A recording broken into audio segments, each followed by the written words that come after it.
Chicken দিয়া কলমি শাকের বড়া বানাবো। আমার গ্রাম বাংলা সূত্রের সন্ধানে চ্যানেলের জন্য সবাইকে জানাই স্বাগতম। আপনারা দেখবেন। রাখো। শাক কুচানো হয়ে গেছে, আলু কুচানো হয়ে গেছে, এখন চিকেনটা এইভাবে ছেঁচবেন, যত ছেঁচতে পারেন একদম সুন্দর করে এভাবে ছেঁচে রেখে দেন। এই যে চিকেন ছেঁচা হয়ে গেছে, এখন এই যে গরম মশলা হালকা একটু দিব, কারণ যেহেতু চিকেন, নাহলে একটা গন্ধ আছে চিকেনের। এরকম ছেঁচে এই যে চিকেন ছেঁচা হয়েছে, যেহেতু চিকেন একটু গরম মশলা দিতে হবে হালকা। রেখে দাও। কি পুতা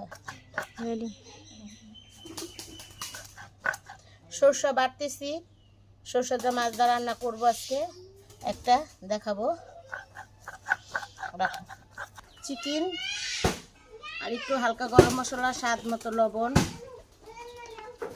একটু ঝাল, একটু আদা রসুন বাটা যেহেতু চিকেন দিয়েছি, একটু হলুদ বাটা হালকা যেহেতু চিকেন আছে, একটু মরিচ কুচি, একটু পেঁয়াজ কুচি। এখন ভালো করে এরকম মটকিয়ে তারপরে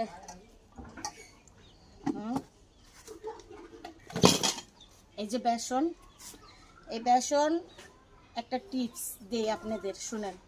বেসনটা যদি রোজার ভিতরে যারা বেশি বেসন করেন, বেসন থেকে গেলে পলিটিনে করে ঢিপে রেখে দিবেন, সারা বছর খাইতে পারবেন, নষ্ট হবে না। এই যে বেসন দিলাম, দেখেন কি কি দেই আমি। আর সামান্য একটু আটা দিলাম, কারণ আটাটা দিলে ভালো হবে, একটু বড়াটা ভাঙবে না। তারপরে এমন করে চেটকাবেন, রাখো 1 মিনিট। সামান্য একটু পানি দিবেন, দিয়া এরকম করে সব ময় মশলাগুলো চিকেনগুলা ভালো করে মাখবেন।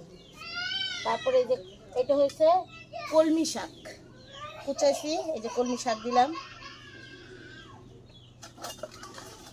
সব শাকগুলা দিব না, কিছু শাক রান্না করব, ভাজি করব, কিছু শাক দিলাম চিকেনের ভিতরে।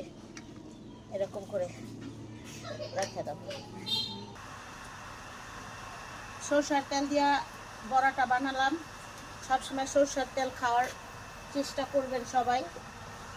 সরষের তেল শরীরের জন্য অনেক ভালো, কারণ গ্রামের সত্য এইটাই, সত্যের সন্ধানে সবসময় সরষের তেল থাকে না, যখন যা থাকে তাই এরকম করে নরম করে চেটকিয়ে এরকম করে বড়াটা দিতে হবে, যেন হাতের ভিতরে আসে, নাহলে বড়াটা ভেঙে যাবে।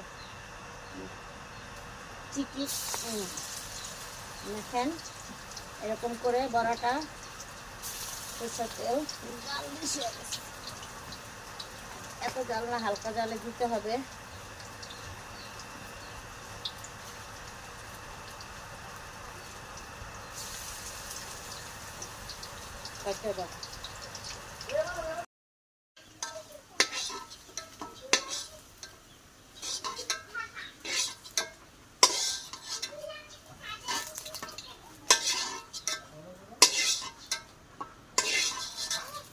ভাইয়ারা ভাজা হয়ে গেছে, দেখেন কত সুন্দর কালার আসছে। এটার ভিতরে চিকেন আছে, আলু আছে, কলমি শাক আছে, সব কিছু আছে, পুষ্টিগুণ আছে। এটা সরষের তেল দিয়ে করা, এটা ভাত দিয়ে খেতে পারবেন, রুটি দিয়ে খেতে পারবেন, যারা ডায়েট করেন তারা খেতে পারবেন, বাচ্চাদের জন্য খুব ভালো, উপকারী। আস্তে আস্তে হালকা করে ভাজবেন, চিকেন আছে যেহেতু, দেখেন কালার কত সুন্দর আসছে। আর আপনাদের তো খাওয়াতে পারবো না, খুব স্বাদ, গ্রান ভরে গেছে গা। বিসমিল্লাহির রহমানির রহিম। রোজার ভিতরে আপনারা ইফতারিতে খাইতে পারবেন। কেমন হয়েছে রান্নাটা, গ্রামের রান্না, গ্রাম বাংলা সত্যের সন্ধানে। যদি ভালো লাগে রান্নাটা, সবাই লাইক কমেন্ট সাবস্ক্রাইব করে দিবেন। আপনাদের জন্য রান্নাটা করেছি, কেমন হয়েছে বলবেন। দেখেন কত সুন্দর কালার। আসসালামু আলাইকুম, রাখি, সবাইকে ধন্যবাদ।